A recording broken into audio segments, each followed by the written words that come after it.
Law of conservation of angular momentum आहे काय? Law of conservation of angular momentum हे bit पाहणार आहोत. टॉर्क म्हणजे काय असतं, लिनियर मोमेंटम म्हणजे काय असतं. विद्यार्थी मित्रांनो, आज आपण law of conservation of angular momentum हे बीट पाहणार आहोत, जे की अतिशय महत्वाचं आहे. मग ते बोर्डाच्या परीक्षेच्या दृष्टिकोनातून असेल किंवा नीट असेल, IIT JEE असेल किंवा CET असेल. तर आपण पाहूयात की law of conservation of angular momentum आहे काय, किंवा ते म्हणतात कशाला, त्याचं काय स्टेटमेंट आहे, ते कशा पद्धतीनं प्रूव्ह होतं. तेव्हा आपल्याला याबद्दल ज्यावेळेस आपण अभ्यास करतो त्यावेळेस काही महत्वाच्या गोष्टी आपल्या समोर माहिती असणं खूप गरजेचं आहे. ते टॉर्क म्हणजे काय असतं, लिनियर मोमेंटम म्हणजे काय असतं, या दोन गोष्टी जर क्लिअर झाल्या तर आपल्याला हे बीट शिकण्यासाठी खूप सोपं जाईल. तर पहिल्यांदा ही गोष्ट क्लिअर करा की लिनियर मोमेंटमला P न दर्शवतात, आणि लिनियर मोमेंटम म्हणजे एखाद्या वस्तूचं वस्तुमान m आणि ते वस्तू एखाद्या ऍक्सिस ऑफ रोटेशन पासून असणारे जे काही डिस्टन्स आहे ते डिस्टन्स, आणि त्याच्यासोबत विथ रिस्पेक्ट टू असणारी व्हेलॉसिटी, म्हणजे प्रोडक्ट ऑफ मास आणि व्हेलॉसिटी म्हणजे लिनियर मोमेंटम असतं. Product of mass and velocity म्हणजे काय असतं, लिनियर मोमेंटम असतं. त्याचबरोबर दुसरी एक कन्सेप्ट आपल्याला माहिती असणं खूप गरजेचं आहे, आणि ती कन्सेप्ट आहे आपली टॉर्कची. तर टॉर्क हे काय असतं, तर टॉर्क म्हणजे फोर्स आपण जे काही अप्लाय करतोय ते, आणि त्याचा मोमेंट आर्म म्हणजे परपेंडिक्युलर डिस्टन्स तिथला, तर हे म्हणजे टॉर्क असतं. या दोन कन्सेप्ट आपल्याला माहिती असणं खूप गरजेचं आहे. अँग्युलर मोमेंटम ही कन्सेप्ट आपल्याला शिकत असतात. मग हे नेमकं लॉ काय सांगतं अँग्युलर मोमेंटमचा, law of conservation of angular momentum म्हणजे एक्झॅक्ट काय आहे. तर एखाद्या वस्तूवरती जर आपण टॉर्क लावलेला तो 0 असेल, किंवा जर त्या वस्तूवरती आपण टॉर्क हे स्थिर अप्लाय करतोय, म्हणजे आपण एखाद्या उदाहरणामध्ये आपण गाडी आपली पंक्चर झालेली, आपण कुठेतरी चाललोय आणि त्या ठिकाणी आपल्याला आता टायर बाहेर काढायचंय गाडीचं. मग आपण काय केलं, त्या ठिकाणी आपण वापरतो पाना वगैरे घेतो, आपण स्क्रू घेतो. मग त्यावेळेस आपण ते नट काढतो त्यावेळेस आपण त्याला कॉन्स्टंट जर फोर्स लावत असू तर तिथलं अँग्युलर मोमेंटम सुद्धा कसा असतो, कॉन्स्टंट असतो. आणि जर आपण त्या ठिकाणी काही फोर्स लावत नाहीये, काहीच टॉर्क लावत नाहीये, तर तिथला अँग्युलर मोमेंटम सुद्धा 0 असणार आहे, कॉन्स्टंट असणार आहे. तर यानं स्टेटमेंट काय सांगतं याचं, ते अगोदर स्टेटमेंट बघूया आपण. स्टेटमेंट काय बघा, if an external torque acting on a rotating body, म्हणजे एखाद्या फिरणाऱ्या वस्तूवरती जर आपण टॉर्क अप्लाय केला, एक्सटर्नल टॉर्क म्हणजे बाह्य बल, बाह्य टॉर्क.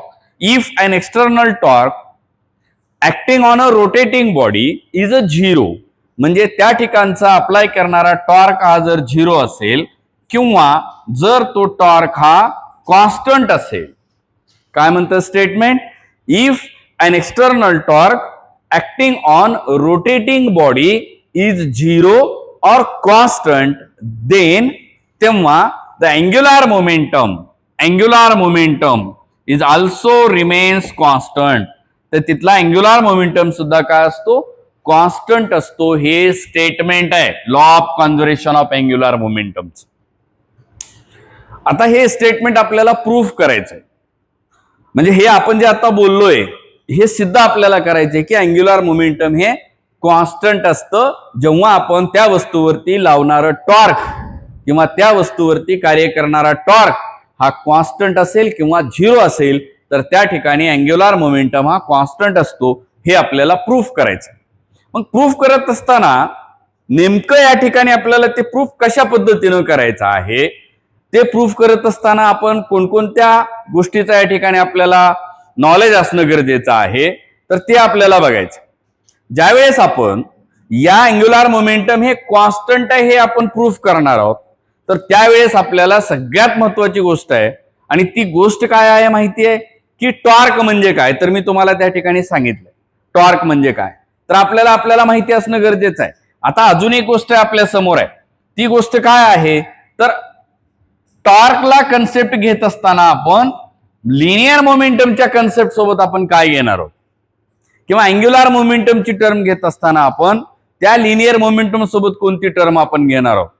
तर ही आपल्याला माहिती असणं खूप गरजेचं आहे. तर बघा, सुरुवातीला आपण काय पाहिलंय की जर कुठल्याही पद्धतीचं टॉर्क त्या ठिकाणी ऍक्ट होत नाही, म्हणजे याचा अर्थ असा झाला की if no external torque acting on the body means if an external torque acting on a rotating body is a zero. Torque apply होत नाही किंवा झिरो अप्लाय होतो, ह्या दोघाचा अर्थ तेच होतो. If an external torque acting on a rotating body is a zero or constant, म्हणजे तिथं त्या वस्तूवरती ऍक्ट होणारा टॉर्क हा कसा आहे, कॉन्स्टंट आहे. ह्याचा अर्थ त्या ठिकाणी अँग्युलर मोमेंटम सुद्धा कसा असणार आहे, कॉन्स्टंट असणार आहे. हे आपल्याला या ठिकाणी स्टेटमेंट झालं. मग आता आपल्याला त्याचं प्रूफ बघायचं आहे. तर प्रूफ बघत असताना आपल्याला ती कन्सेप्ट क्लिअर होणं खूप गरजेचं आहे. आणि ती कन्सेप्ट काय आहे, तर दोन प्रकारे आपल्याला अँग्युलर मोमेंटमची डेफिनेशन देता येते. आपण अँग्युलर मोमेंटमची डेफिनेशन काय पाहिलेली आहे सांगा बरं. अँग्युलर मोमेंटम म्हणजे काय पाहिले आपण, angular momentum is the product of moment of inertia and angular velocity. कळलं. ह्याची अजून एक व्याख्या आहे अँग्युलर मोमेंटमची. अँग्युलर मोमेंटम म्हणजे लिनियर मोमेंटम आणि त्या ठिकाणचं distance from the axis of रोटेशनचा प्रोडक्ट, म्हणजे product of linear momentum and distance from the axis of rotation of that body, तर ते म्हणजे अँग्युलर मोमेंटम. तर आपण या कन्सेप्टचा वापर करूया, या डेफिनेशनचा आपण आता वापर करणार आहोत. आणि या डेफिनेशनचा वापर करून आपल्याला या ठिकाणी law of conservation of angular मोमेंटमचं जे आपण स्टेटमेंट पाहिलंय ते स्टेटमेंट आपल्याला प्रूफ करायचंय. काय स्टेटमेंट आहे मी परत एकदा सांगणार आहे. काय स्टेटमेंट आहे, if an external torque acting on rotating body is a zero or constant, then its angular momentum also remains constant. हे आपल्याला प्रूफ करायचं. आपण आता प्रूफ बघूया कशा पद्धतीनं प्रूफ करायचं. आपण आता काय पाहिलंय, काय डेफिनेशन पाहिले आपण आता, अँग्युलर मोमेंटमची काय डेफिनेशन पाहिलेली आहे. द अँग्युलर मोमेंटमची डेफिनेशन काय आहे बघा, the product of the distance from the axis of rotation and the linear momentum. कळलं. लिनियर मोमेंटम आणि डिस्टन्स किंवा डिस्टन्स अँड लिनियर मोमेंटम तुम्ही कसंही घ्या, काय अडचण होणार नाही. ह्याला काय करायचं माहिती आहे, डिफरन्शिएट करायचं. Differentiate with respective time. डेरिव्हेटिव्हचा हा पार्ट आहे मॅथमॅटिक्सचा. आणि ह्याला डिफरन्शिएट करत असताना आपल्याला एक जनरल फॉर्म्युला माहिती आहे. जर यू आणि व्ही हे फंक्शन्स असतील, if u and v are the functions of y, म्हणजे y is equal to u into v, हे यू आणि व्ही दोन फंक्शन्स आहेत, यांना आपण डिफरन्शिएट करणार आहोत विथ रिस्पेक्टिव्ह एक्स ने. तर हा फॉर्म्युला काय येतो, dy by dx equal to u means first function into derivative of second function plus second function into derivative of first function. So this is the formula for multiplication. डेरिव्हेटिव्हचा हा मल्टिप्लिकेशनचा formula आहे, ते theorem आहे, त्याचा वापर या ठिकाणी आपल्याला करायचा. काय सांगतं त्यानं, dl अपॉन dt, एल म्हणजे angular momentum is equal to, ह्याच्यातला फर्स्ट फंक्शन कोणता आहे, r bar cross second function dp bar upon dt, त्याच्यानुसार u into dv by dt plus second function means p bar cross first function that is dr by dt. इथं r जर लिहिलं तर ते constant होईल कारण ते रेडियस होतं. इथं हे रेडियस वगैरे नाही, तर आपण इथं आर ला काय मानले माहिती आहे. चला आपण तुमच्या समजण्यासाठी घेऊया. What is the P, P is the linear momentum.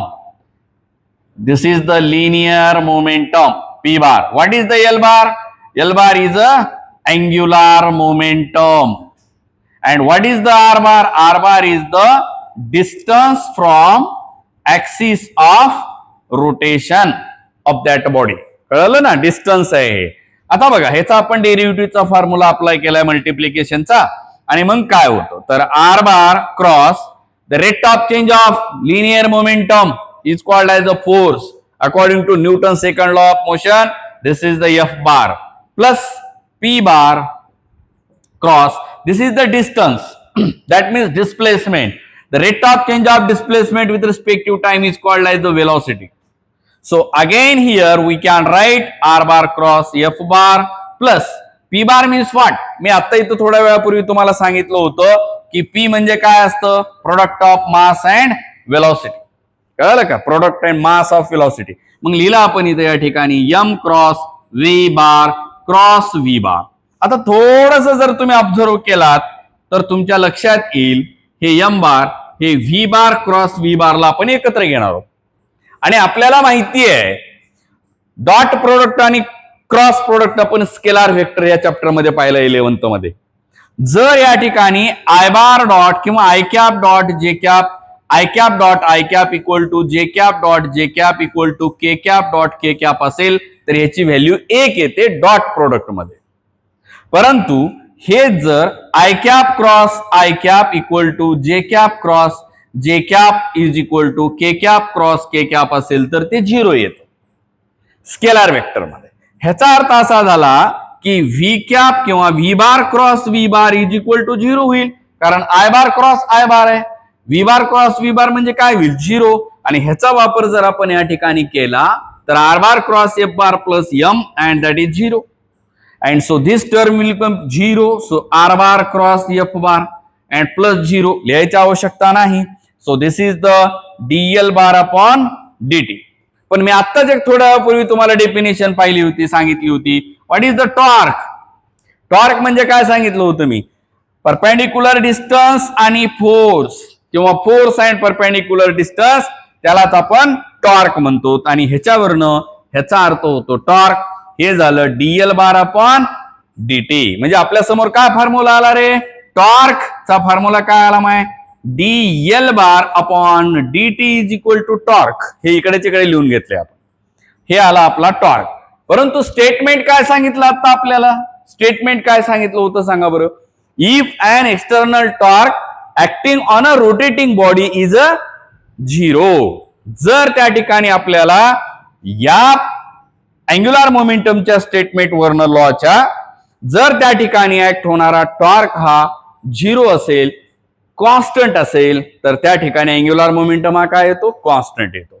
म्हणजे ह्याचा अर्थ असा की जर if torque is equal to 0 then what will done, that is DL bar upon DT is equal to 0.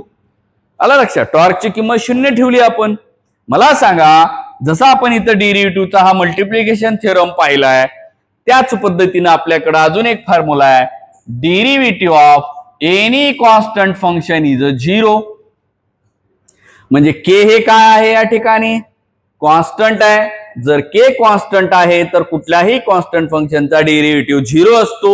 आता इथं या ठिकाणी DL bar upon DT equal to 0 आलाय, म्हणजे इथला हा एल बार कसा असेल, so therefore L bar is equal to काय असेल, हा कॉन्स्टंट असेल. हा काय असेल, कॉन्स्टंट. आणि हेच असतं अँग्युलर मोमेंटम जे आपल्याला आपण स्टेटमेंट मध्ये पाहिलं होतं. आता काय पाहिलं होतं स्टेटमेंट मध्ये, if an external torque acting on the rotating body is 0 और constant then its angular momentum remains constant, जे आपण इथं आता प्रूफ केलेलं आहे. आलं लक्षामध्ये. अँड शेवटी लिहायचं मग hence proved the law of conservation of angular momentum. आलं लक्षामध्ये. अशा पद्धतीनं आपण या ठिकाणी law of conservation of angular momentum हे पाहिलेलं